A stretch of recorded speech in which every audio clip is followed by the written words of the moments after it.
I'm Ashley Buchanan of Ashley Buchanan Jewelry, and this is my studio. I am located in Marietta, Georgia, which is about 20 miles north of the city. Thank you for coming to visit today, and thank you to the American Craft Council for including me in their series, The Scene Craft in Atlanta.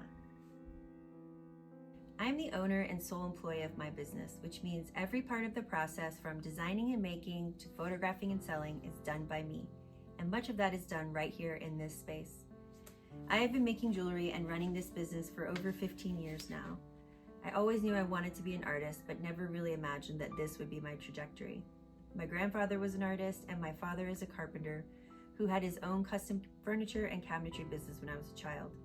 For several years, his shop was in our garage, and I sometimes joke that I am now reliving his life as my own. Instead of tracking sawdust throughout the house, it's just tiny pieces of metal and powder coat dust. When I started making jewelry back in college, I couldn't afford to work with super precious materials like gemstones and gold, but I still wanted to make work that was important and valuable. I started researching the history of jewelry, and through that process, I fell in love with the historical images I was seeing in books, magazines, and catalogs.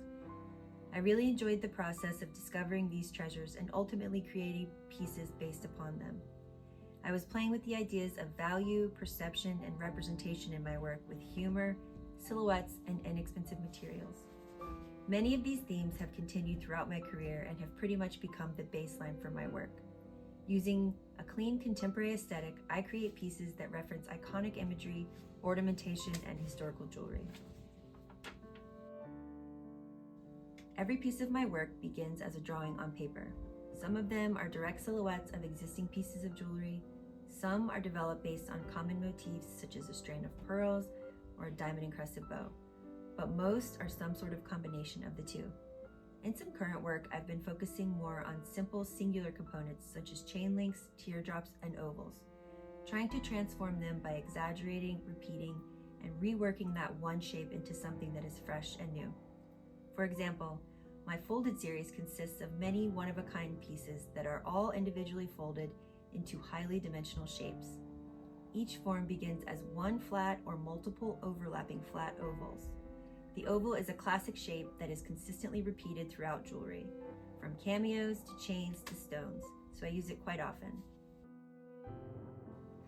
I hand pierce the majority of my work from brass and sterling silver using a standard jeweler's saw, and a few specific pieces are cut by laser. Each individual component is then filed, sanded, hammered, formed, and cleaned in this studio. My practice is one of production, so I rarely, if ever, make one piece at a time. Rather, there are just many, many pieces always in progress. Before the final steps of assembling, I powder coat each part separately. Back in 2008, I wanted to add color to my work in a different, non-traditional way, so I began experimenting with powder coating. Powder coating is basically an industrial painting process that is commonly used to coat and color large metal objects, such as bicycle frames, automobile parts, and patio furniture. It is a wonderful way to add durable, lasting color and texture to jewelry. I recently decided to loosen my grip a bit and gave myself permission to play by focusing some attention on a new series in which I am manipulating the powder coat by heating, smoking, and burning the pieces. The results are completely one of a kind and almost impossible to replicate piece by piece. Due to the nature of my business, I was a bit hesitant to create something like this, but if anything, it has been a great exercise in patience and also in trust, trusting the process, trusting myself, and trusting my customer. Thank you again for visiting today. I hope you have enjoyed this and learned a little bit more about my work and about my process. Also, thank you again to the American Craft Council for this wonderful opportunity.